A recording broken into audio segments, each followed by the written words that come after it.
Hey there, everyone. Good evening, and thank you for joining us on the Political Deep Dive this evening. I'm actually going to go ahead and bring my guests in. My first guest is Emily Hurtley.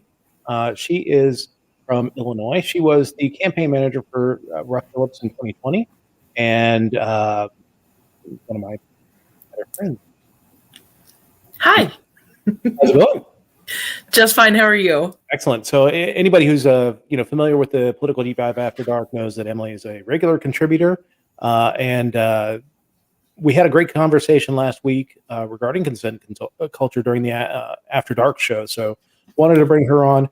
Also coming to us, no stranger to the Liberty Movement, Dan Fishman, former executive director of the Libertarian Party and current executive director of People for Liberty. How you doing, Dan?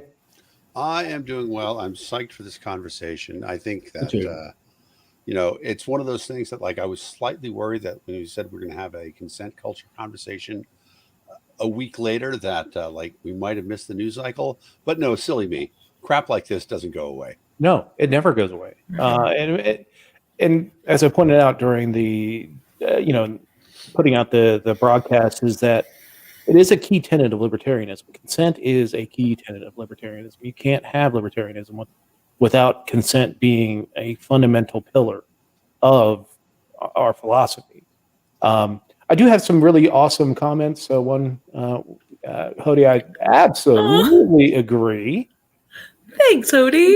You're awesome.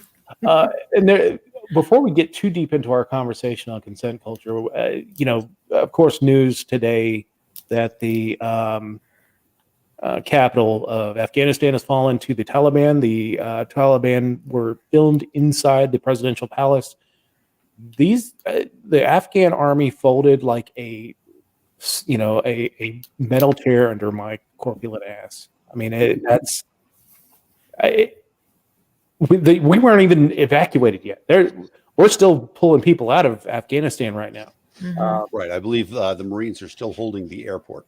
Yeah, we hold the airport, getting the last few people out of there as quickly as possible. We were supposed to be out, our date was September 11th, which, that's not going to happen. We're going to have to be gone long before that. But I was watching, there was a CNN interview with the Secretary of Defense, and he threw the Afghanistan army under the bus, basically said, we didn't know that the Afghan army would have folded this quickly. Who trained them? Who equipped them?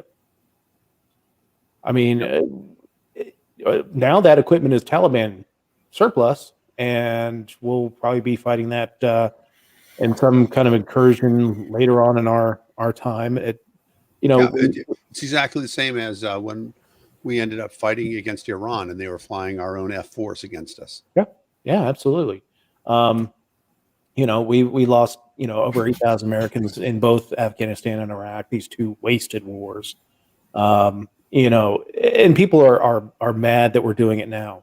But this would have happened if we had gotten out of Afghanistan, late in 2001 after we overthrew the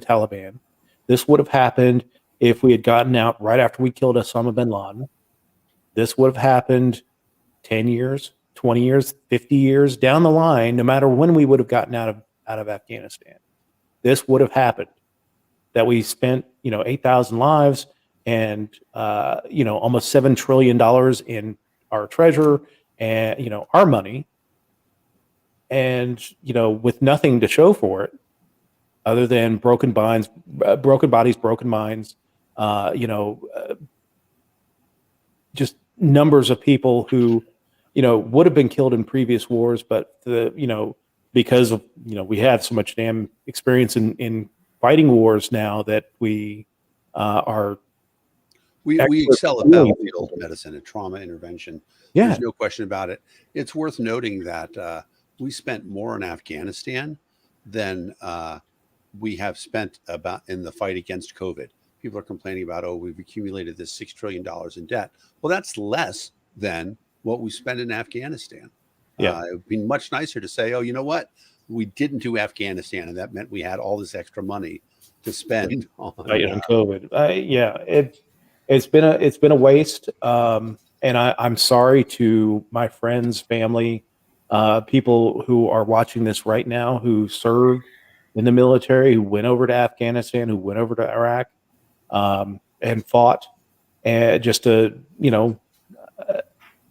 I can't tell you what you're feeling right now. And I know that there are some angry people out there, but this is the price of foreign interventionism, and doing what we did. Was the going after Osama bin Laden a worthwhile endeavor? I'll leave that to other people to decide. But the wars in Afghanistan and Iraq were a complete waste of blood and treasure. And hopefully our leaders will learn that. But those who fail to learn from history are condemned to make American foreign policy. So the interesting thing about it is that we had this moment at the end of Vietnam as well. It's almost exactly the same photo op of the Huey helicopter exactly flying off the top of the embassy. Yep. And we obviously learned nothing. We had these small, and I don't want to call them successes, but the Army would have called them successful interventions in terms of Grenada or Panama, these small little things.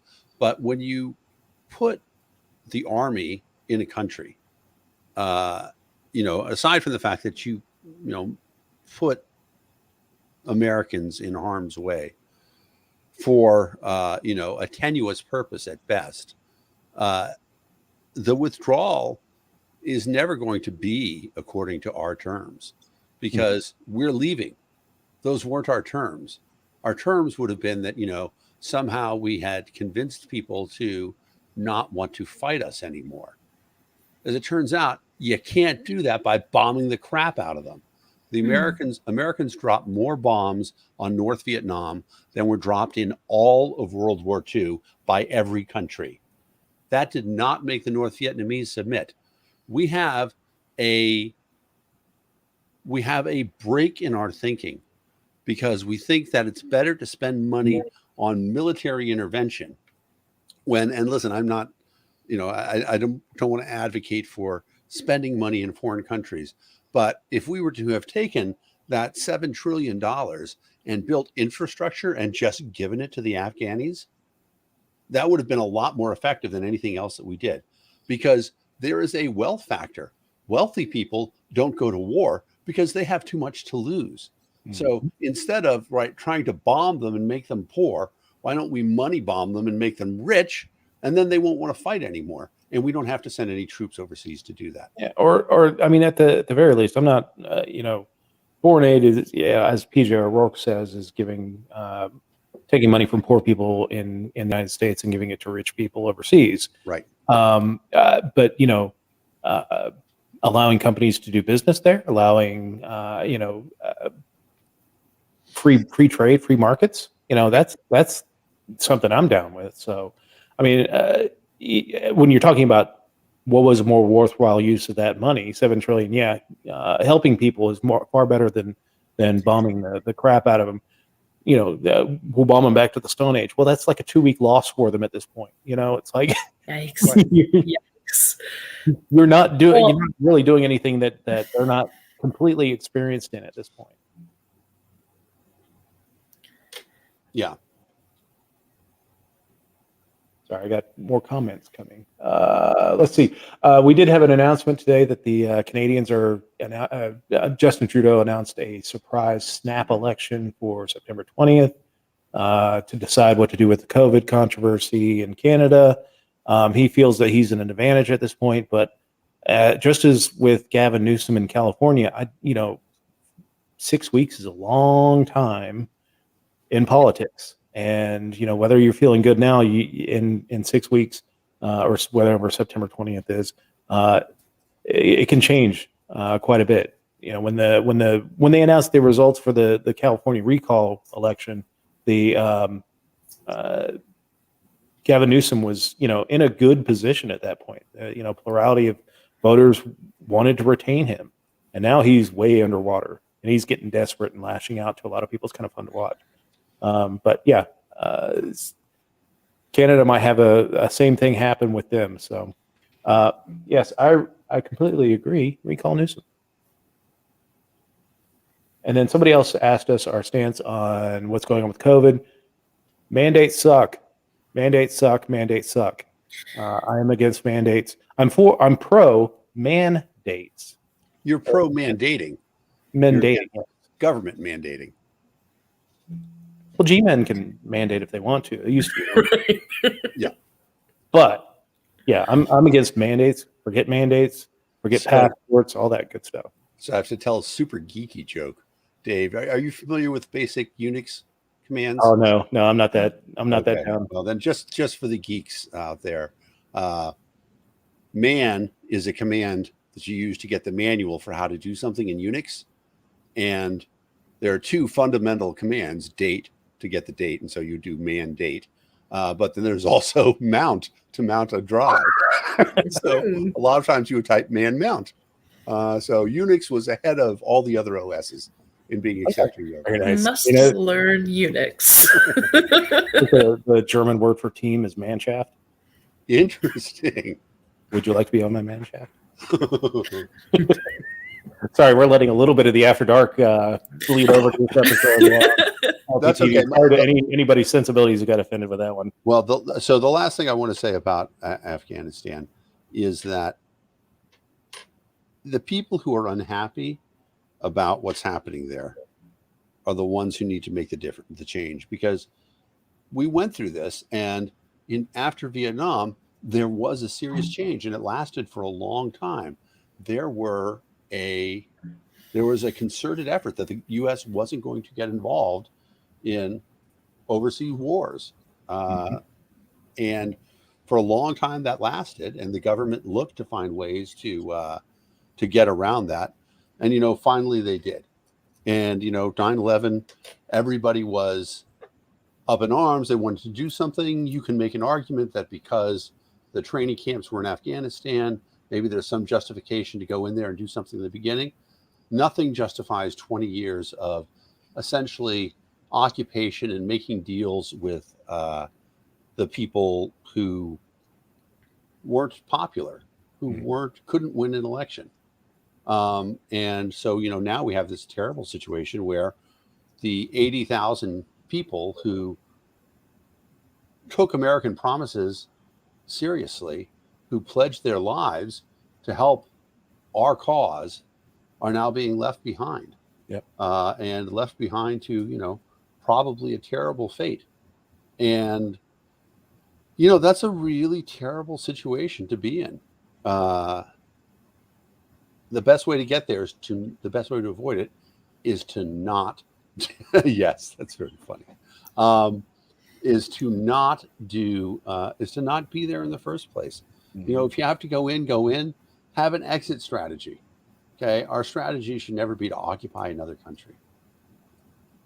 Yeah, absolutely. And the one thing I'll say is that, there are actually two successful examples of a better sort of, I don't want to say occupation, but if you look at what happened with Germany and Japan, all right, there was a little military occupation for a while, but we had such strong economic ties to them that we built them up. Germany and Japan became economic powerhouses because we built all these factories there, right? The Marshall Plan, all that stuff.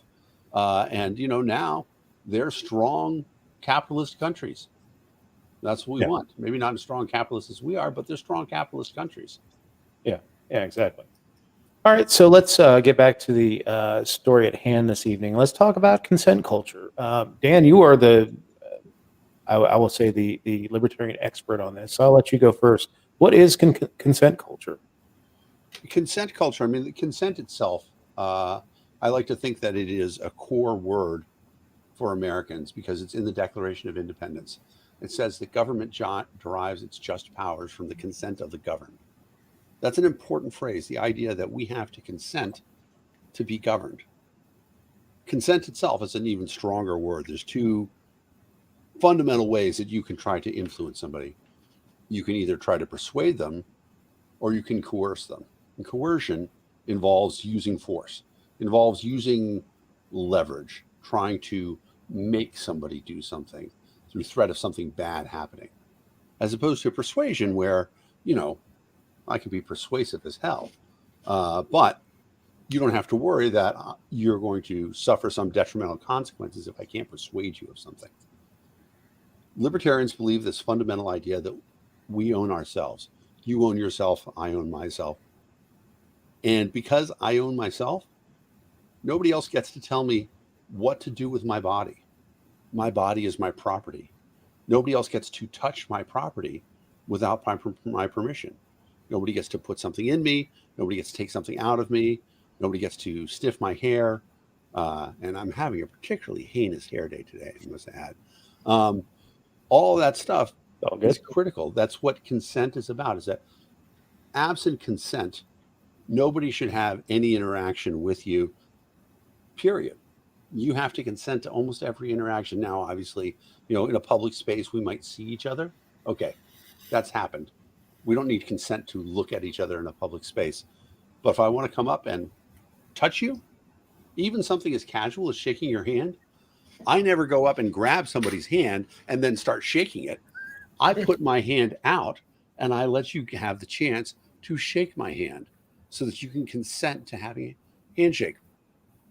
And one of the things that happens a lot of times is that you will see people come up and say, and just come in for the big hug right away. Okay. Not looking for consent or anything like that. That's a problem. That's the beginning of where we start. And, for me, it's easier for me to defer from somebody wanting to come up and hug because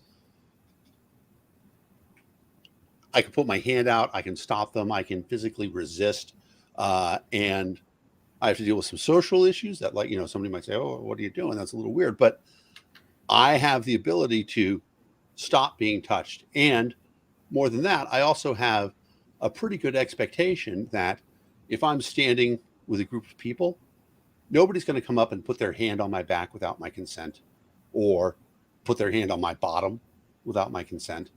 All this stuff that happens to women all the time. And it doesn't matter who you are, right? Taylor Swift just had this enormous lawsuit where, this guy came up and put his hand on her ass without her consent. Had to go all the way to court to fight it, stuff like that. And for him, there's just this perception that it was okay to do it. It wasn't a big deal. He fought it all the way in court. He's like, what? I was just trying to be friendly, blah, blah, blah, blah. A bunch of bullshit. Nobody gets to touch you without your permission. And now I'm going to stop because it's not really first and foremost a male issue. I'm going to let Emily, you have probably more wisdom around this than I can. Yeah, absolutely. I don't think there's any call for comparison of more or less wisdom. We each bring our own unique take to the every issue. But yeah, I mean, as speaking from a female's perspective, it's a daily struggle in public, and I mean literally daily. Even for a larger woman like myself, people frequently think it's acceptable to violate my personal space, to touch me, and it's almost always innocent. Don't get me wrong, but they don't ask for consent. They don't look for physical implied consent. That's something that we mentioned last week, that implied consent and implied non-consent are very real, and I do hope that we discuss that further later. But I think it's also important to note that there's a very pervasive, oh gosh, what do I want to say? It's very possible for our own belief of boundaries to be stripped away from us. So why do we think that it's okay for us to come in for that big hug? Well, we think it's okay for us to do that because we're comfortable with that. And society has generally accepted, oh, well, hugs are innocent, so that's okay. And so people who may not be comfortable with a hug will maybe accept the hug, even if they don't consent to it. The point being that, forgive me. Well, no, I agree with you 100%. And I think that there's an interesting thing about that is that a lot of times there is coercion and people don't realize it. Mm-hmm. You know, if you're a manager, the consequence, you might think nothing about it. You want to show your employee that you think, oh, I think you're awesome and I'm going to touch you. And the problem, of course, is that for your employee, it's a much different thing. What they have to think about, what are the consequences if I say no, if I defend my bodily autonomy? Am I going to suffer from that? Is my boss going to think less of me because I didn't feel comfortable with a hug at the time? I think where I'm leading toward is that it's actually, it goes beyond situational, transactional, one-on-one situations.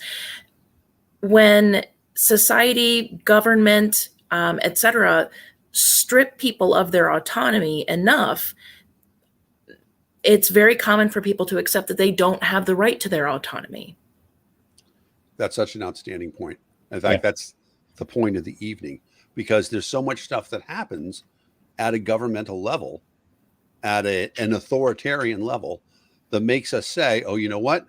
We don't have the right to not give consent. Or the idea of what we can consent to is weakened because the government has set the standard. And that's, we see that with Andrew Cuomo. Masks. Yeah, masks are a great example of that, right? Yeah.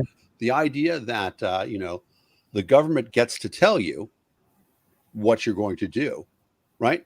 That undermines consent. And, the whole point of consent culture is that we're not saying consent for dating.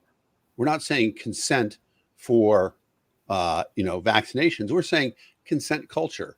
It has to be a complete culture all along, that nobody gets to tell you what you're going to do. Nobody gets to dictate to you what you're going to have to feel comfortable with. Right. You find out, you decide for yourself what you feel comfortable with.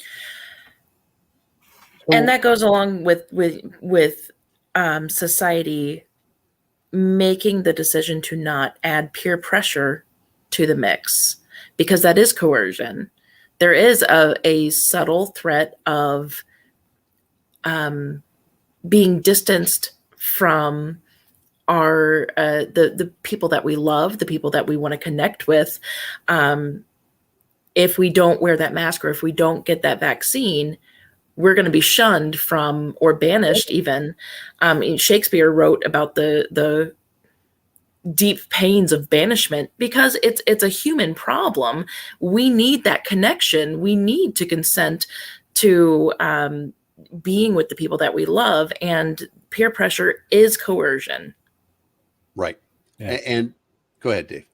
Oh, no, I was just going to say, I mean, it's not just personal relationships or, even boss relationships that we're talking about here. I mean, consent culture can go, consent about how your money is spent by the government, consent about your money being taken by the government, consent about where you're allowed to go to, where, your freedom of movement as a human being Yep. is taken away from you by the government.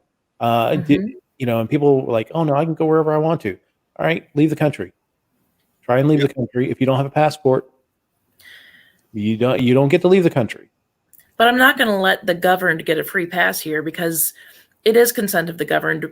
A lot of people are cheering for those closed borders, Yep. et cetera. So a lot of people are all about taking away that autonomy from someone else. Yep. Right. And that's the fascinating point of it. Do we have, there's another conversation to be had about, a tyranny of the majority. Does democracy get to take away your consent? The 51% of people get to, there's a famous T-shirt meme, etc. Democracy has to be more than two wolves and a sheep voting on what's for dinner. Mm-hmm. There's some things that you can't vote on. Somebody's personal autonomy isn't subject to what you and your buddies think should happen to them. That has to be a higher level of respect. And the problem with that is that we have put so much faith in the idea that the majority gets to make decisions, that we use that to override the will of the minority. And that's a terrible thing, because we don't have any system in place other than, sort of our Bill of Rights, sort of the Constitution, that says there are some things that government can't do. There's some rights that are guaranteed to you. Because honestly, right, even the Constitution is not a definition of your rights. It just says that government can't interfere in certain aspects of them. But it's true, you don't actually have a right to speak. What you have is a right to not have government restrict your speech. Yeah. Mm-hmm. People always ask me, what about the Constitution? What about the Bill of Rights? And it's, when I think about the Bill of Rights, think about the founders and what they were going through at the time. It's not as they say, it's not an enumerated list of our rights that, these are only 10 rights and whatever we added on for the other 20 or 17 amendments. Those aren't our rights, all of our rights and only our rights. These are the ones that you have to look at when a government gets messed up and tyrannical. Those are the ones they tend to go after. And thinking about what the founders went through when, they're like, why do we need a third amendment? No soldiers are quartering in our homes. Well, you have a right to your home. So the third amendment applies to, police coming into your home. And the British were doing that all the time. Yeah. The British were seizing colonists' homes and Mhm. putting troops up in there. Yep. And forcing us to feed them and quarter them. Yeah.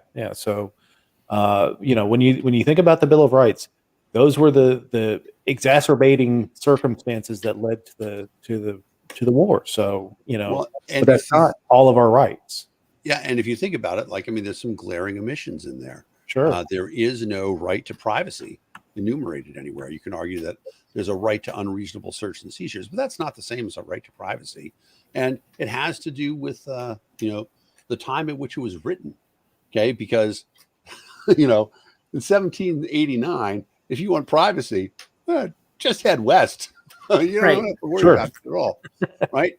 But now your privacy is actually dependent on somebody else, because somebody could, if they wanted to, follow you around all the time when you're outside, live stream what's going on.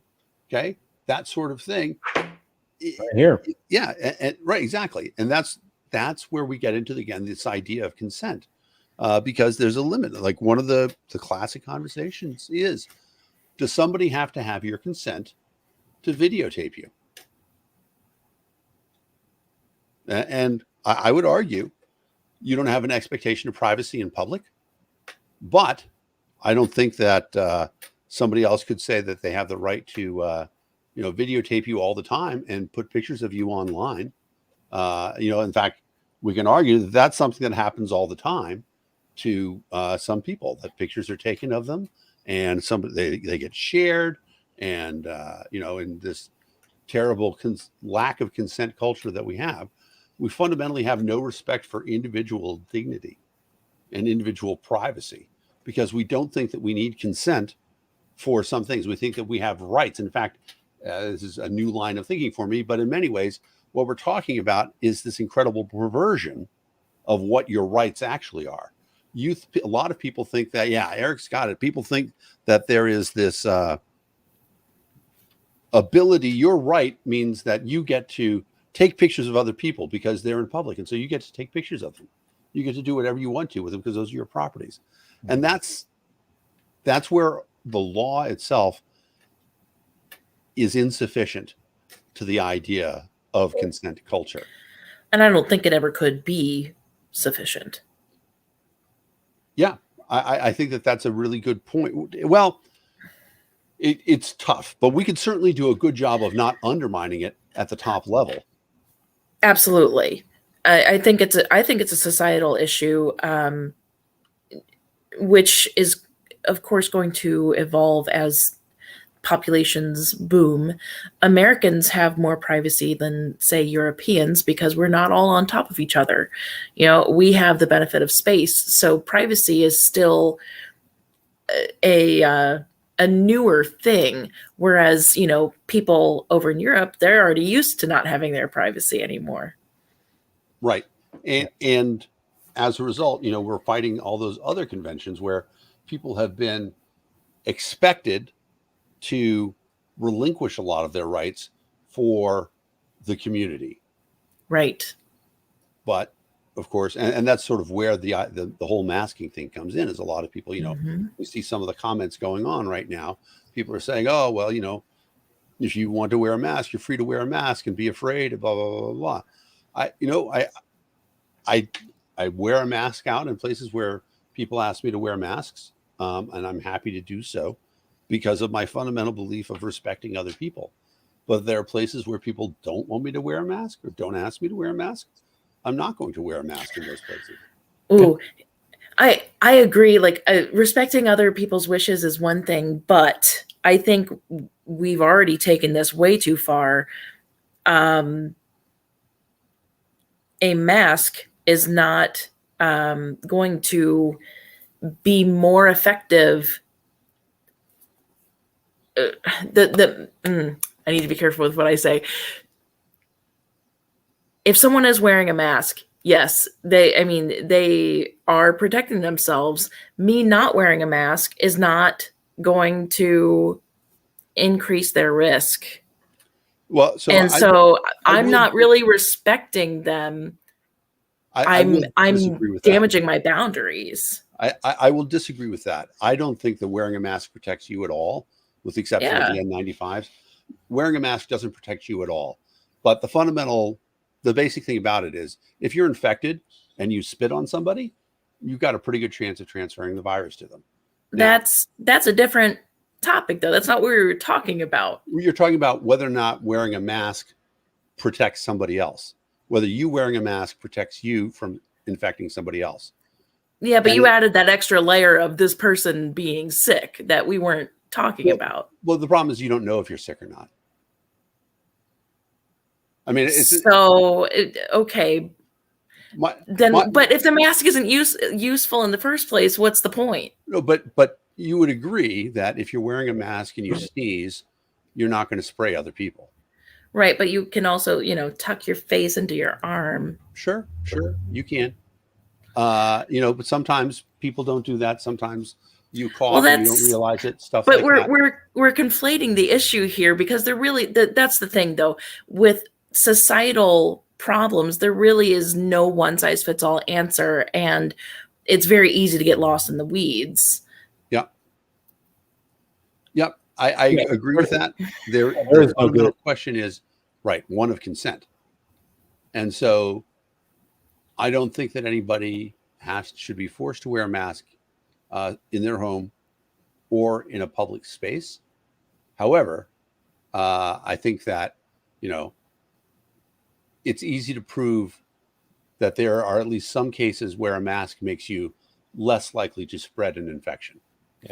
I mean, if a private business wants you to do it, I can't argue against that.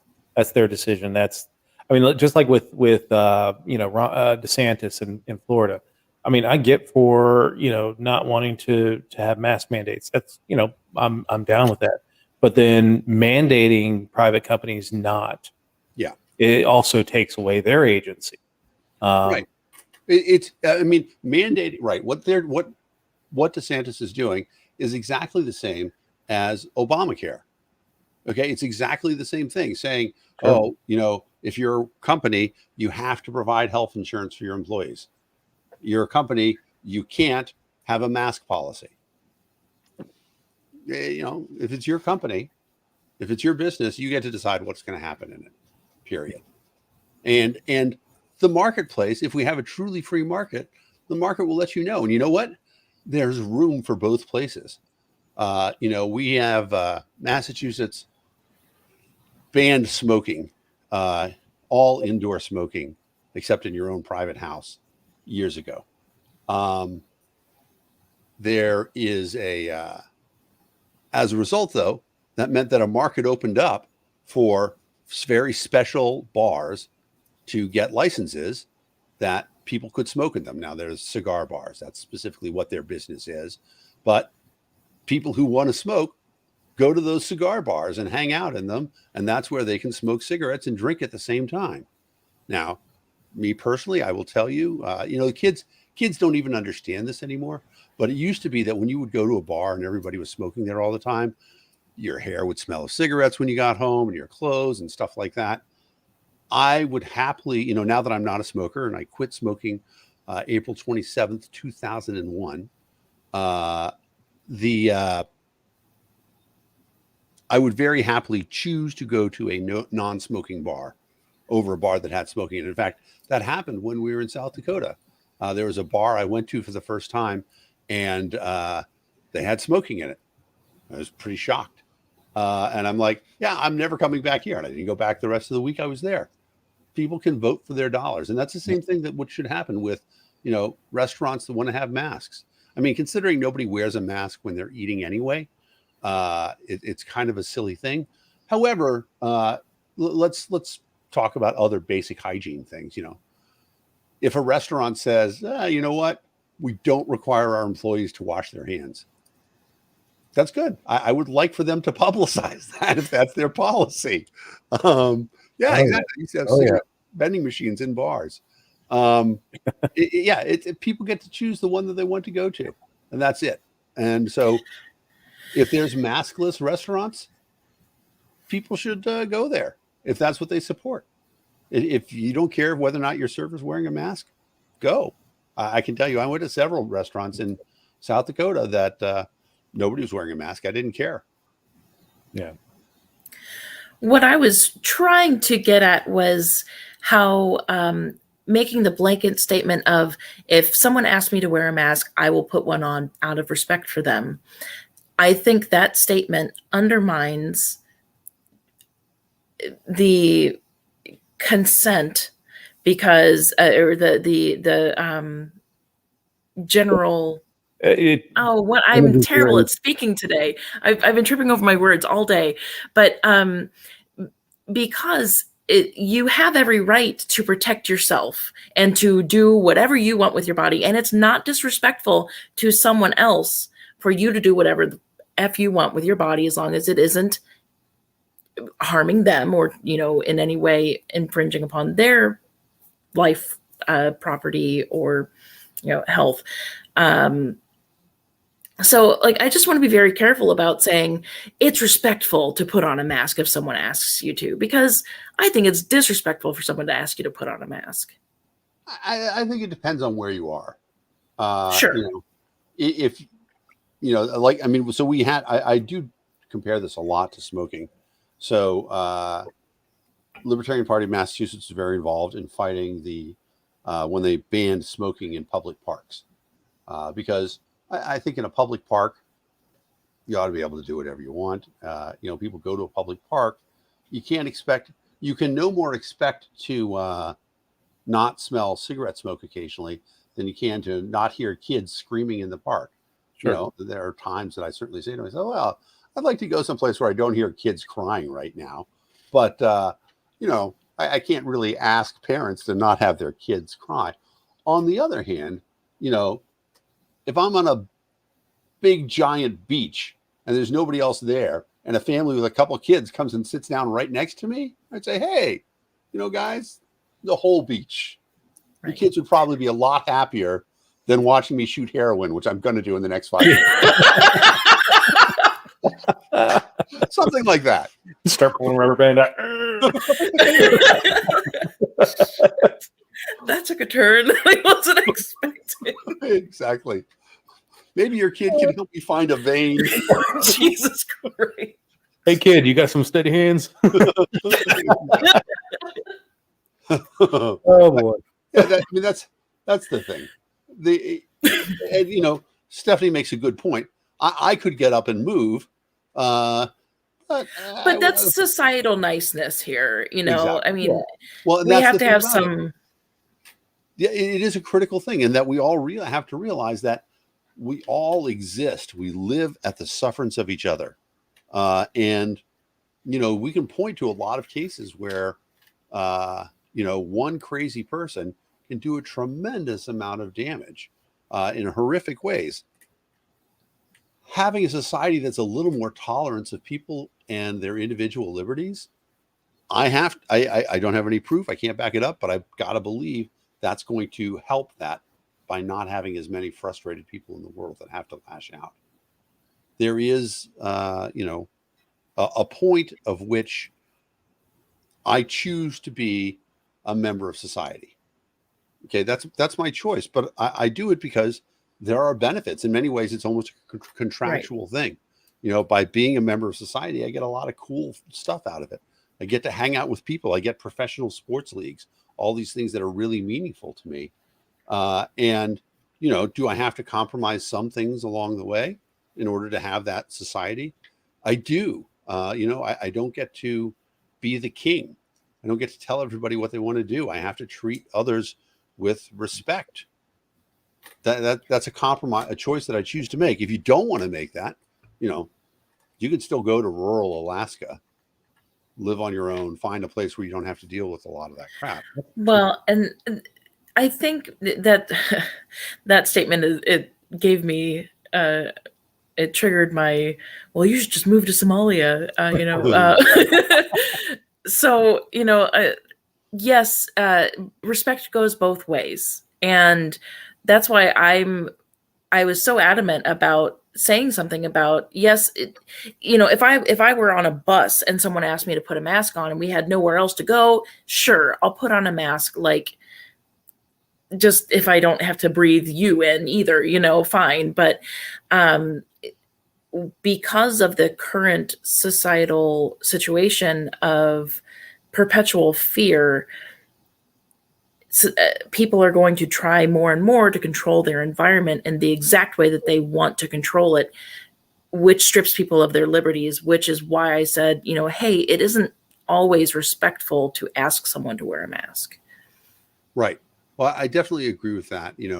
If you see somebody who is, let's take a terrible situation. Somebody's grieving over something and they're sitting there and they're crying and they're with their family and stuff like that. You're going to go up to them and say, oh, I really wish you'd wear a mask while you're doing that. It's terrible. Yeah. The fundamental thing that we're talking about is respect. And that respect comes back to consent culture. Because if we all have at our core the idea that we will never interfere with somebody without consent, that teaches us respect for their autonomy. And that's the critical thing about it. And because it's, as we talked about, it's very difficult to do in a law. But if we have a culture, a culture that says I should get affirmative consent, informed affirmative consent from somebody else before I impact their lives, that gives us that level of respect that would guide us much better through the other things, as opposed to, you see this epidemic of Karens going on right now. Okay. That's all happening because of a disregard for consent culture. Karens think that, they can just make whatever rules they want and you have to follow them, as opposed to the fact that if you're impacting their lives, you need consent. And it's been going on for a long time. I'm way back in the day, I was a skateboarder. I used to get chased by adults all the time, skateboarding in parking lots. Hey, how crazy is that? Right? All the stuff that we could be teaching ourselves in terms of respect through consent, we undermine through the institutions of government and the hierarchy of authority that we set up in our society all the time. Exactly. All right. Well, that's good. We fixed that. All right. All right. Problem solved. Night, guys. I mean, we're all in politics. Well, involved in the Libertarian Party. Yes. Is it just an endemic issue with the Libertarian, or not the Libertarian Party, but politics in general, that brings in people that don't respect consent, that want to control? That the old adage of power corrupts, absolute power corrupts absolutely. What can we do, to turn the political culture around? Because I think that's probably one of the worst parts of it, is that our political culture right now is just so permeated with people who believe they can violate your consent, whether it's a guy like Cuomo grabbing women without their consent, or mask mandates and passports, or Donald Trump building a wall, seizing people's land to build a wall. Exactly. The problem is that it happens with the best of intentions, right? All the time. Like, you think about Social Security, right? So for me, I love the end of Social Security, the end goal of Social Security, which is that old people don't starve. That's a really good idea. Now, the method of how they do it is that they're taking money from people, from all of us, along the way to put into this lockbox, which unfortunately isn't a lockbox, and they spend it into everything that's broken about it. But I think most of us would agree that the end goal of Social Security, of having this safety net so that elderly people aren't eating cat food to get by, that's a very worthwhile goal. Hey, my cat's food looks delicious. We actually buy a cat food that's called Grandma's Dinner. No. Insane.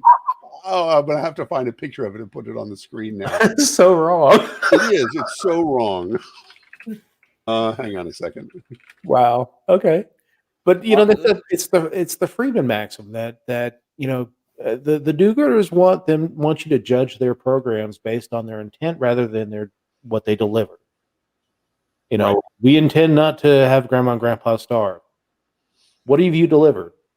Way below poverty wages, and no hope that it's ever going to be around when we get to the point that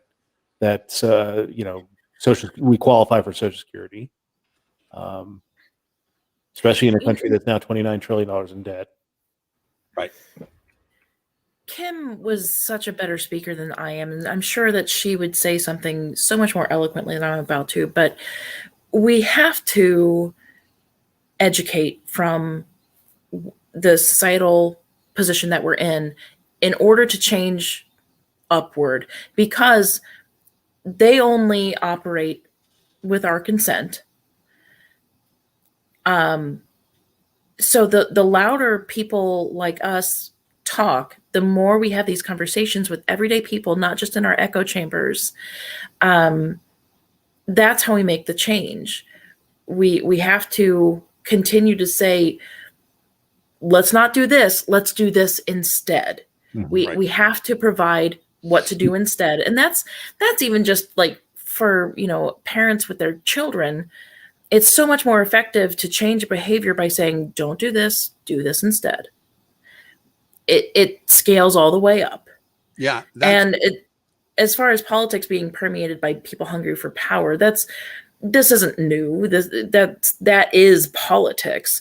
In one way or another, we're here to say my voice is important and it needs to be listened to. And we can decide how, to what extent people listen to us and how we coerce them to listen to us. And that's where libertarians differ from the rest, is that we aren't going to really force you to listen to us. Yeah, Social Security is a scam. I'm going to stop talking. Well, all right, let me show this then. Oh yeah. Yep. So there it is in the store. Grandma's dinner cat food. And I mean, I appreciate the idea that it's supposed to be that it's grandma's dinner and you get the leftovers and the cat gets them. But yeah, too many horrific stories behind that. Awful. But it makes me laugh. So yeah. But so, you make a great point that one of the things that I've always talked about when I've run as a libertarian is that the end game of libertarianism is the end of politics as we know it. Libertarians want a political system in which government has so little power that nobody's going to be competing for the ability to get it. Right now, Republicans and Democrats run for office so that they can pay off the people who got them there. It's all about what can I do for the people who gave me millions of dollars so that I was able to get elected. Libertarians want a system in which the government can't award $1 million contracts, that it doesn't have that power to do it, that it can't violate somebody's consent. And there is this unholy trinity, this unholy circle where all power derives from the people. Okay, that's the fundamental truth, right? Power to the people. But then the idea is that we created a government and we said, okay, we're going to give it some limited powers so that it can do some things that we're not able to do individually for whatever reason. That was the model that we saw for government. Okay. But the problem is, though, that then government said, okay, well, we've taken some power from the people. And now what we can do is we can give some of that power to corporations. And so now corporations have all this benefit. Sorry, Stephanie, but it was too funny not to share. But now corporations have this power. So I have this thing I used to run on, I call Fishman's Law. In the beginning, the government created corporations so that a business person could take a risk and not lose their house. In the beginning, government created corporations for the benefit of business. The problem is now that we have corporations creating government for the benefit of business. Government. How many times do we have to watch Facebook's ads about getting more government regulation? Right, exactly. It's one of those crazy things that government and corporations are now supporting each other in saying, there's only so much power in the universe. Power is a closed system. And if all power derives from the people, the only way corporations can get more power, the only way government can get more power is to take it from the people. So libertarianism is in fact the idea of returning all the power to the people.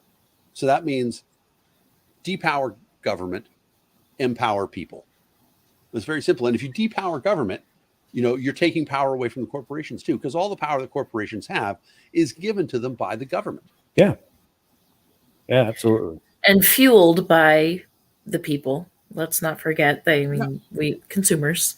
Well, and the problem is that there's so many people who want government to have to take care of them. There's so many people who don't want to have to worry about this, that, or the other thing. Oh, I just want to be taken care of. Government, please guarantee me health care and food and all this other stuff. And the reality of it is that that's not the purpose of government. If you want some institution to do that, there are plenty of private institutions that will do that for you now. And that's a societal problem. Much like with consent culture, we need to loudly address. Yep. Sure. Yeah, and that's the whole circle that comes back to it, is that there are all these things that, like a great example of corporations using the government to violate consent culture. Okay, how come I can't buy medicine in Canada and bring it back into the United States? How is that possibly illegal? That's because corporations, American pharmaceutical companies, have cut a deal with the government to deprive me of my actual rights. It's insane. And we talked about this the other day. on an earlier show, I used to always say, you know what? We don't have a right to healthcare because healthcare is provided by a healthcare provider. And so when anybody says, oh, you have a right to healthcare, they're wrong. We fought a war about that in this country. You don't have a right to somebody else's labor. However, Dan Berman, presidential candidate in 2020, convinced me, actually, no, you have a right to seek the healthcare that you want. Nobody has to provide it for you. Nobody is obligated to provide you with healthcare. But if you think that the healthcare that's going to make you better is cannabis, you have a right to seek that. If you think the healthcare that's going to make you better is ayahuasca, you have a right to seek that. Whatever it is that you think is the thing that you need to make you better, you have a right to choose all of those things.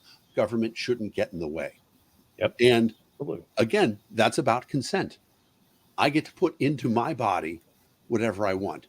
Nobody gets to stop me from putting things into my body. What about people like me who advocate for government on the basis of stopping residents creating negative externalities? I think I would need an example of a negative. Yeah, I mean, it's an interesting thing because, if your argument for negative, could be. I mean, I don't know if we're going down the social libertarianism argument that rent is theft, which I disagree with. I know that there are, cores of libertarians who do think that, but fundamentally for me, I think that, if I own property, I get to do with what I want. And if that means there's an externality that you don't like because of the fact that I own property, I can't help you with that. I didn't actively go out and do something that made your life worse by existing. Because there we go. Oh, well, then that's a great example. I think that the people get to do that. The people, always the people. I mean, every time we give government power, they will corrupt it. They will take it and run with it. I'll give you an example. It happened a few years ago in New Mexico. I believe it was the Animas River. But anyway, they the federal government emptied out a mine or did something, and the mine dumped just tons of just awful stuff into the river, and it turned it just like bright orange. And the company that did that was still in operation, had moved on years before, and we're prevented from suing that company because they cut a deal with the federal government. Everybody remembers British Petroleum. Yeah, BP dumped 8 gazillions of gallons of oil into the Gulf of Mexico, and the federal government come in and said, you know what, we're declaring a tax, a cap, $40 billion. That's the maximum that they're liable for, no matter what. In fact, the EPA is just a place where companies go to buy permission from the government to pollute the environment. And any place where you look at that, there are things about that, like, we talked about restaurants earlier and not having to wash your hands. Well, there's a Board of Health that comes in and it says there's a certain percentage of rat droppings that's acceptable in your food. You know what? I don't buy that. I don't like the fact that you can buy a certain amount of rat droppings to be served in the food. It's not unreasonable, but government gives businesses a license to violate stuff like that. The best solution, the thing that handles it the most, is that if you are harmed, you get to sue to be made whole. And that is, we say all the time, no victim, no crime. If you're a victim, so if somebody pollutes a local river, okay, that river doesn't belong to them. It actually belongs to everybody. So everybody who's impacted gets to sue the company that does that. And if we allowed that to happen, then, if these companies weren't protected, then first of all, they would probably get insurance against these massive lawsuits. And then the insurance companies would come in and say, hey, look, we don't want you to lose a lawsuit. So we're implementing all these standards you have to have to get insured. And then we might even say, you know what? We're going to have a very simple law that you need to be insured against the damage that you can possibly do in a place before you can open up a business. Then it's almost entirely regulated by the market. I'm not a huge fan of saying you have to require insurance, but if we, full disclosure, I'm a minarchist. If we have to have some level of intervention, I don't think that's the worst one. I mean, that's been my advocacy on policing reform is that instead of having qualified immunity, that they need to be bonded and insured to practice law. Like that's how you deal with qualified immunity rather than making everyone pay for their mistakes. Yeah, I agree with that. There's a great point. Somebody says rat feces is impossible to keep out of grain. I mean, at the warehouse, yes, but in the restaurant, no. I think that in the restaurant you can make sure that, or at least you can keep things clean. Let the people choose what they want. Yeah. Don't let the government give people a license to do it. And if you say that there's some of these things have to happen, let the people make informed decision. Don't let the government give people a license to do that. Yeah. So, I think Monty Python said it best, Now this chocolate, crunchy frog. Am I to understand that it contains a real crunchy frog? Yes, of course it does. That's what we're talking about. Just put that in there. We put in there warning packed in a plant that may contain peanuts. Why not packed in a plant? We do the best we can to keep things clean. However, there's a possibility that there might be, some rat droppings in there, or a fingernail, or whatever. Dave fell in the vat. Right. It's one of those things. Fat for you guys. Woo-hoo. They're making whipped cream. And there's Dave in the vat. Throw in some strawberries. Or it could be like, what are the Canadian hoser guys? Bob and Doug McKenzie. Yep. Strange brew. Like, hoser, eh? Drink it all, man. Yep. But let's see. What else do we got? I mean, just to tie it around to the last thing. Consent culture again. We can do a lot about this. Okay. Don't support people who are being dicks, even if they're on your side politically. Yeah. Okay. If somebody's, I do a pretty, Libertarian Party's doing a pretty good job right now of calling out some people who might claim that they're libertarians, but in fact are, small-minded bigots. That's an important thing to do. Yeah. People who violate consent have to be called out all the time. And Republicans got to do the same thing. Okay. Too many Republicans are like, oh, Trump's talk about grabbing somebody. That's just locker room talk. We're going to say it's okay. Democrats did the same thing. Oh, you know what? Joe Biden, he sniffs hair because he's a connoisseur of shampoo and he just wants to see what people are wearing. It's not okay. Everybody has to call out people who are violating consent culture, and don't just do it, public figures. The next time you're in a meeting or you're in a bar, when you see somebody touch somebody without their consent, it's okay to say, hey, you know what? Yeah. You can ask. And we can start by modeling that ourselves. If a stranger comes up and touches you, and I tell you what, if a lot more men did this, to call out my gender here, if a lot more men said, hey, I wish you would ask before you touch me, that would be a great example in society, because it would say, look, this is not an unreasonable thing to ask for, because I think that men are mostly the violators in this case. And what I will say is I'm loath to point at any one gender, because we all have a responsibility to protect ourselves. But there's something that I think a lot of men don't understand about women and the generational trauma that has been passed to us through time eternal. Men are stronger than women physically. There's just no argument. And the mere presence of a man can be a threat to a woman. And so that becomes very tricky and very individual. So it's hard for me to define, because I'm certainly not saying that every man is a threat.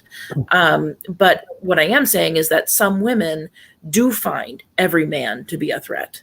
And I am saying that almost every man could overpower almost any woman if they wanted to. And we know that in our bones. So I think unfortunately, the responsibility does fall on men a little bit to be aware of their strength. Yeah. Because under threat of coercion or force, there is, the fight, flight, or freeze response. And a lot of women freeze, including myself, where if we feel that there's a threat, the best thing to do is just stay still, just like a deer. Look at that young lady in the picture with Andrew Cuomo. Like, Right. he's holding her by the arms, and What is she supposed to do? Yeah. Yeah, Yep. she is a deer in headlights, and it should have been clear to this dude, but he's been told yes by everyone for his entire life, and Right. Or nobody's right. Very few people have said no to him. yeah, That's the problem. If people had said yes, that would have been at least, something, but nobody said. So few people were willing to say no because of the consequences they thought it might have. I used to, when I went back to school to get my CS degree, I would come home on the last train on the Green Line. I'd get off at a stop called Leechmere, which at 1:00 in the morning was a pretty terrible stop. And there was a woman who always, for a long time, rode the same train as me, and we would get off at the same time, and then we would have to wait for a bus. And I could tell that, like, I made her nervous. At the time, I looked even worse than I do now. I had a long hair and a goatee, and it was just ridiculous. Yeah, exactly. And so I mentioned it to somebody, and I said, I feel bad because I can tell that I'm scaring this woman. I don't really want to. And, a woman said to me, she's like, you know what? Why don't you introduce yourself on the train and tell her, you stand where you want, and you tell me where you would like me to stand, and I'll wait over there. And, whatever it takes for you to be comfortable. I want to do that. And as it turns out, that led to a better conversation. And after a week of that, because she said, I'd like to stand where you're standing inside this shelter that's out of the wind. And I'm like, you do that. I don't get cold anyway. And then I'll go, 10 feet down the street. And then afterwards, she's like, why don't you come in here? And then Johnny, now we're friends. We've been friends for like 20 years. But it was, sort of being aware of the fact that that you can potentially, it depends on who you are. That's about your own level of personal responsibility, what you want to do. And I'm not even saying that I think that's required behavior by anybody. It's just, do you want to be kind? It's one of the social niceties. Exactly. There's this great thing going around. You can be anything you want to be in this world. So why not be kind? Absolutely. So did we get everything we wanted to talk to? We talked about informed consent. I don't think we talked about informed consent. Yeah. Oh. Yeah, we can talk about that if you want. Let's talk about lying, and even lies done in the name of kindness. I don't think that this information would do this person any good. It might make them mad, but for no reason. So why would I tell them? This is something that I'm guilty of, that sorry. I learned this hard lesson a couple years ago where I withheld some information from a very dear friend, and it was because I didn't think it would do any good for them to know it, and it wouldn't do any good for them to not know it. It was just, something that they didn't need to know, but apparently they felt that they needed to know it. And so when they found out, they explained to me how I was denying them the autonomy of informed consent because I was withholding information for them to make up their own mind.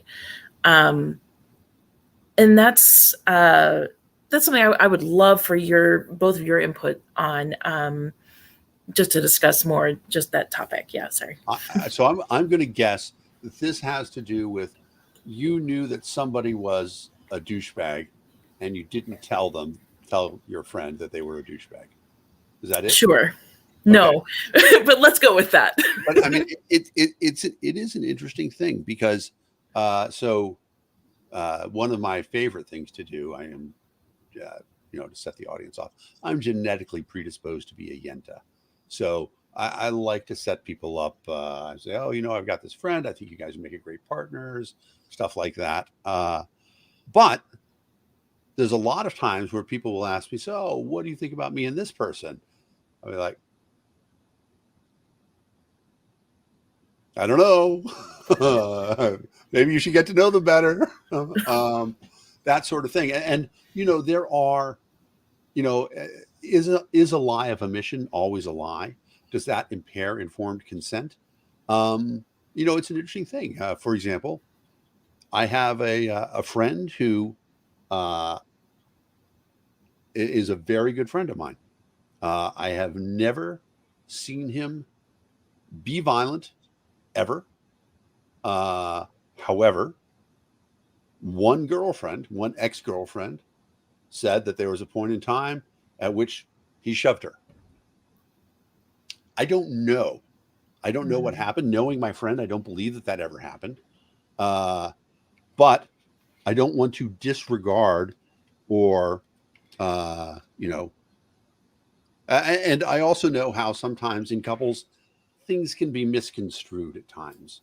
So I don't know what the truth is. So when people ask me, oh, what about, dating your friend? Let's just hypothetically call him Zeke. What about Zeke? Do I have an obligation to say, well, I've known like 10 women that he's gone out with, and he's definitely, I do actually say, he's definitely a player, gets around, stuff like that. Do I have an obligation to say, and there's this one person who once said that he shoved her? I don't know. I don't know how to answer that. Well, actually, that's not true. I do. I don't have any indication that story is particularly true. And so I usually don't bring it up. And I don't think of that as a lie of omission. I think. At what point is that your business too? Yeah, exactly. Yeah. Well, I mean, this is one friend talking about dating another friend. And for me, right, I love double dates. So like if I can get two people that I like hooked up together and then we can all go out and date together, that's awesome. I love that. But I don't know. I don't have a great answer for that. But I do have all sorts of questions about what is, how do you help somebody have informed consent if you have information that's maybe a story that's not yours to tell? That's the other thing about it. Well, I would say just simply say, hey, I know something that isn't my story to tell. I would invite you to ask this person about it yourself. Yeah, exactly. Right. So, right. Exactly. Like, I have a couple of friends who, they have, what's a polite way to put it? They have children. And, when people ask me, should I tell them up front, say, well, he's got a kid, this is, I've talked about this before on the thing. My friend, John, his, when his sister died, he adopted her kids, and, he takes care of them now, stuff like that at home. And he was a bad dater before that. Afterwards, I mean, it was just terrible. And so now, it's an interesting thing about it. Although there are all sorts of, great things about him, great character, stuff like that. I always wondered, should I volunteer that information right away? Because I will occasionally have friends say, hey, your friend John seems like a really good guy. I'm like, he is a really great guy. I just want to let you know he has 2 kids living at home. Should I say that right away, or is that his story to tell? I don't know. It's his. Yeah, I think so. Yeah. I mean, it comes up in the conversation. Like, does he have any kids? Right. You can dash it out there, but I wouldn't lead with that or anything like that. But of course, you could always ask him too. Like, hey, since I know you're single and ready to mingle, like, what information, if someone approaches me, what information are you comfortable with me putting out there? That's part of the problem, is that he's so bad at dating. He's not really ready to mingle, Like he would need help to get ready to get to that level. So I don't want to hurt his chances along the way. But yeah, I guess I guess. I mean, fortunately, I don't live in Massachusetts anymore, so I don't have to worry about that issue. But it's funny because he, a widower is the man. Mm-hmm. So a widower with children is, he has such a weird life anyway. Like he has 2 daughters now living with him and he has no female relatives, very few friends. His mother's dead. And so trying to guide these young women through, oh my God, it's a nightmare. And like, he takes it so personally because a lot of times, like, the girls will come home and they're like, oh, I'm getting teased because of, my clothes or anything like that. And he's like trying to be right, do the best he can as a dad, but it's very, very tough. Anyway, we're way off topic here. Informed consent. Let's get back to informed consent. So let's talk about the easy violation of informed consent. Things that people say in bars without violating informed consent. I have occasionally told people that I am Mark Zuckerberg, the inventor of Facebook. I'm just kidding. I don't say that. But that sort of thing, right? Yeah. No, that's, I mean, definitely. I mean, if there's ever a petri dish of violations of informed consent, it is a bar. Exactly. Bar or Las Vegas. Yep. My dog is desperately trying to get my attention. I'm sorry. Does he want to be on camera? He wants me to throw his tennis ball, but he won't bring it to me. So I think you should just, yeah, exactly. Have him bring it and then juggle it on the camera. We'll like it. Yes. All right. What else are informed consent violations? I mean, I get what you're saying with the original part was, it's really tricky when it comes to personal relationships. Right. Like I don't know. I'm not one to, because, maybe something happened in the past that might predict the future, but perhaps the person has had, an epiphany and has changed their behaviors or whatever. I can't, I mean. Well, and that's where you must take a step back from things that aren't your story to tell. If it involves another person, you just have to say, listen, I can't tell you everything because they aren't my words to say. Mm-hmm. Throw the ball back in the inquiring person's court. Give them enough information to say to that one person, hey, I was told I need to ask you a question about this. Yeah. I think it's pretty simple to solve. Yep. I agree with that. All right. So Dan, tell people about People for Liberty. So we represent a broad place for people to land in the liberty movement. No matter where you are, and I know we get a lot of people who watch these shows who, become interested in the liberty movement. Chances are pretty good there's going to be somebody in the liberty movement that you disagree with. In fact, I can guarantee it. 100% guarantee there's somebody in the liberty movement that you disagree with. Yeah. The thing is, a lot of times that pushes people away from the liberty movement, and it shouldn't. No. The name of our organization is very specific. We are the People for Liberty. We have a whole bunch of different groups. We focus on a wide variety of issues, and we want people to find the place that they feel comfortable in talking about liberty issues, and what they're doing. You might not be in favor of legalizing heroin. You might not be in favor of completely open borders. You might not be in favor of, you might be in favor of some limited government. All those things, there are places for you within People for Liberty. And we try to do organizations that and opportunities that bring us together. So as an example, on May 1st, we declared the National Libertarian Day of Service. We asked people to get out and do something for the general public voluntarily. People went out and cleaned park trails. People brought in donations to food banks, all while wearing Liberty clothing. And that's what we want to show, is that the Liberty movement is actually a lot broader than just legalizing cannabis or, just talking about marriage equality. The Liberty movement encompasses all of these issues. And so if you've got one issue that is liberty focused, there's a home for you somewhere in People for Liberty. And please, people, check us out, peopleforliberty.org. We've got a big event coming up. I'm going to give you a preview of it because I'm actually, after this phone call, working on the website. But we're going to be sending care packages to Cuba. Right now, the Cubans are having a really terrible time of it, trying to fight for freedom. Martha Bueno, who people might know, is running for county commissioner in Dade County. It's a very personal story. She is Cuban by descent. Her mother had to break her father out of a political prison in Cuba. Now, that's her story to tell, but it's an amazing one. And so we're going to do what we can to organize people across the country to send things to Cuba, and we'll have all the details about what you can send to Cuba, how you can do it. You can only do boxes certain size, stuff like that. But that's what we want to do, is every month we have some sort of effort that we can all get involved in. That doesn't matter where you are on the liberty fence. Find a way to get together and rub shoulders and work with other liberty people. And you don't have to be libertarians. We have a Democrats for Liberty. We have a Republicans for Liberty.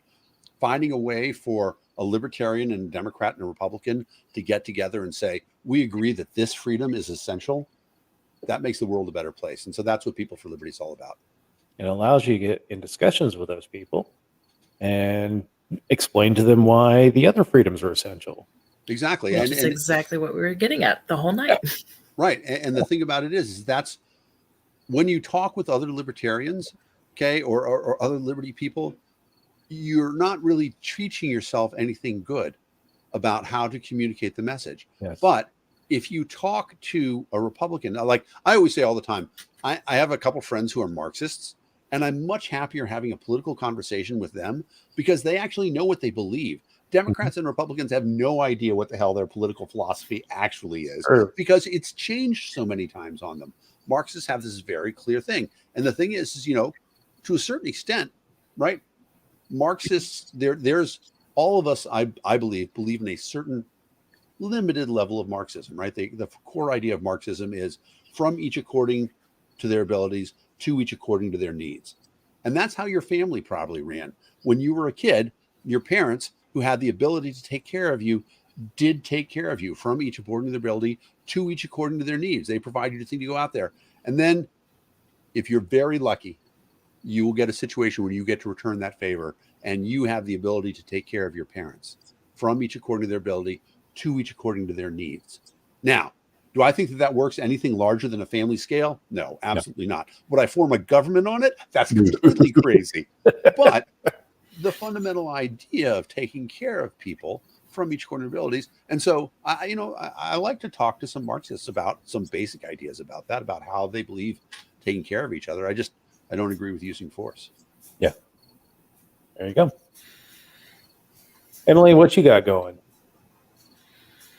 I'm currently volunteering as an event coordinator for a local animal charity. So Awesome. Alongside work, that's my little bit of voluntarism. How crazy are things there? I know that like during the pandemic, people have been adopting pets like crazy. Is it still like that? Oh, I don't know. I'm on such the back end of things Gotcha. that I honestly don't know. This is right up your alley, though, because you are. Oh yeah. I love all your pictures of animals that you post all the time. They're wonderful. Warm fuzzy feelings. Yeah. All right. Like Anything else creatures for the night? I think it's good. I appreciate all the guests being here. I think Yeah. this was a good conversation. Watching the conversations in the absolutely. in the chat is really good. Guys, keep it up. Keep talking about consent culture. In fact, I'm going to push into the hashtag hashtag consent culture. And if everybody could post that to their wall, that would be awesome. I'd love to see it trending. Yeah, that'd be awesome. Hashtag consent culture. Put it in Facebook, put it in Twitter, put it, Yep. Wherever put it in a chat so that it goes into all the threads, Dave. Yeah, let me do that. Yay.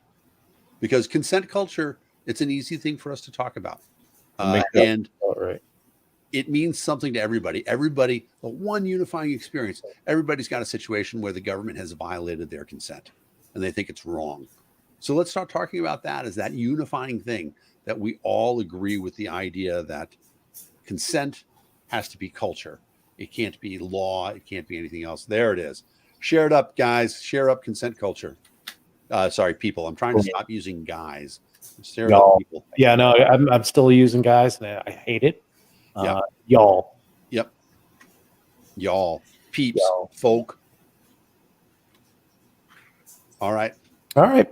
Well, thanks everyone for joining us. Just a couple of reminders. 2 weeks, you can come meet Dan Fishman and I in Denver, Colorado. We're going to have the 50th anniversary. Dudes. That's going to be fun. Yeah, 50.lp.org. If you have not registered, there's still time to get on out to Denver, hang out with me and Dan. We'll have a great time. And then for our go here for the regional and affiliate campaign training initiative, that is this week they're in Long Beach, so there is no drama in the LBC. They're doing. They've wrapped up their training for the weekend, but there's still, I believe, 5 other locations that they're still doing for regional training. So get on out there. It's like Shreveport, Indianapolis, Atlantic City, New York. Oh, Atlantic City, right? And Des Moines. So Are you going to AC, Dave? I'm thinking about it. I really am. I'm definitely going. I'm going to be My credit card needs to stop smoking. I hear that. But yeah, I really do want to do the campaign side this time. And because if you come to the Atlantic City one, I'm going to give you one of these, the Blackjack Basic Strategy cards, branded with the Libertarian Party logo and some basic stuff on the back. So think about coming to Atlantic City, everybody who can. All right. Yeah, if you can get to Atlantic City, that's going to be a good time. So and training is absolutely wonderful. And Bruce Springsteen's going to be doing one of the trainings at the Atlantic City Convention. So anybody wants to do that. That's an informed consent thing. Oh, I'm violating informed consent there. I think you're right. That's a good closer. Yeah, there we go. All right. Well, thanks everyone for joining us this week. We really appreciate it. Thanks to Dan and Emily. There is no After Dark program tonight because we ran over, and nobody wants to see our faces anymore, except for Emily's. We can be her the next hour and a half. That's nice. Oh my God. No. Y'all have a good night. Good night, everybody. Good night, everybody. Take care.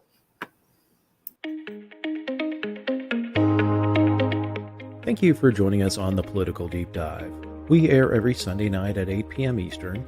You can get regular updates on our show and our guests by following us on social media on Facebook.com/thepoliticaldeepdive, all one word, on Twitter.com/politicaldeep, all one word, on YouTube.com/Papaduke, PAPADUKE, on Twitch.tv, The Political Deep Dive, all one word, and on Mondays, the audio of this episode is uploaded to SoundCloud.com/The Political Deep Dive, all one word. And you can join in on the fun on Instagram.com/The Political Deep Dive, all one word. The best way to support the Liberty Movement is to join the Libertarian Party at lp.org. Give us a like, a share, and a subscribe on whatever platform you're watching from. It helps extend our reach, and we greatly appreciate it. We look forward to seeing you next Sunday night at 8 p.m. Eastern.